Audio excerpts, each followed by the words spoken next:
দ্বিতীয় ইনিংস আসলে আমি ভেঙে চড়ে ফেলবো, ওরমটা কিছু না। পাকিস্তানি কোচ সরফরাজ আহমেদ এই সিরিজে দায়িত্ব পেয়েছিলেন, মিরপুরে ভরাডুবি, সিলেট টেস্টও হারার পথে। চাকরিটা থাকবে পাকিস্তান ড্রেসিং রুমের পাশেই, দেখছেন ছোট্ট একটা পাহাড়ের মতো আর কি, যেটাকে বলা হয় গ্রিন সাইড বা green gallery.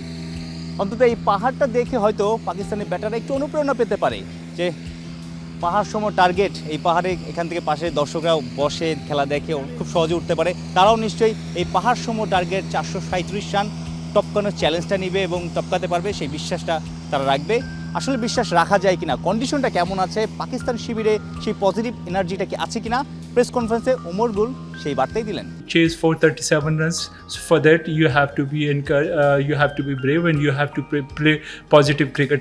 I think it is possible in cricket. এক টেস্টে যদি 2 ইনিংসেই সেঞ্চুরি আসে সেটা তো বিশাল ব্যাপার। বাংলাদেশের হয়ে টেস্ট ক্রিকেটে কেবল 2 জন ব্যাটার সেই কীর্তি করেছেন, শান্ত এবং মুমিনুল। লিটন কুমার দাসের দারুণ একটা সুযোগ ছিল, সেকেন্ড ইনিংসে 50ও করলেন, কিন্তু তারপর আসলে সেই পথে আর যেতে পারলেন না। কিন্তু সেকেন্ড ইনিংসে আলো কাড়লেন অভিজ্ঞ ক্যাম্পেইনার মুশফিকুর রহিম। মুশফিক প্রায় সময় প্র্যাকটিসের আগে অপশনাল প্র্যাকটিস করেন, তার সাথে প্রায় সময় তাইজুলকে দেখা যায়। তাইজুল বোলিং করছেন, মুশফিক ব্যাটিং করছেন, প্র্যাকটিস করছেন। সেই তাইজুল তৃতীয় দিন শেষে প্রেস কনফারেন্সে আসলেন। মুশফিকের সেঞ্চুরি, মুশফিকের ব্যাটিং কতটা মুগ্ধ করলো তাকে। সে যখন রান করে, যখন উইকেটে থাকে, তার সাথে আরেকজন যে থাকে, তো আসলে তারও খেলাটা সহজ হয়। যখন আমি ব্যাটিং করতেছিলাম হয়তো আমাকে অনেক ইনফরমেশন দিচ্ছিল। একটা সিনিয়র প্লেয়ার যখন এরকম ধরনের কন্ট্রিবিউশন করে, এখান থেকে জুনিয়র প্লেয়াররাও এখানে অনেক উৎফুল্ল হয় আর কি, যে না আমরা আসলে ওই জায়গাটা কি করে ধরবো।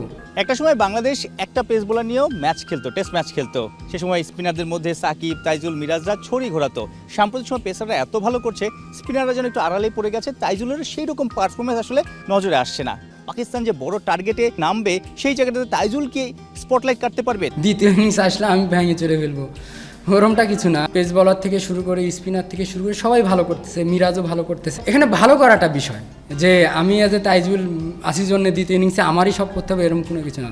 আমরা সবাই ভালো একটা শেপে আছি, সবাই সবার জায়গা থেকে কন্ট্রিবিউট করলে আসলে আমাদের জন্য ইজি হয় আর। বোলাররা যে ফর্মে আছে, পাকিস্তানি ব্যাটাররা যে নড়বড়ে অবস্থায় আছে, বাংলাদেশ চাইবে একদিন আগে অর্থাৎ 4 নম্বর দিনে টেস্টটা শেষ করতে, বড় ব্যবধানে জিততে।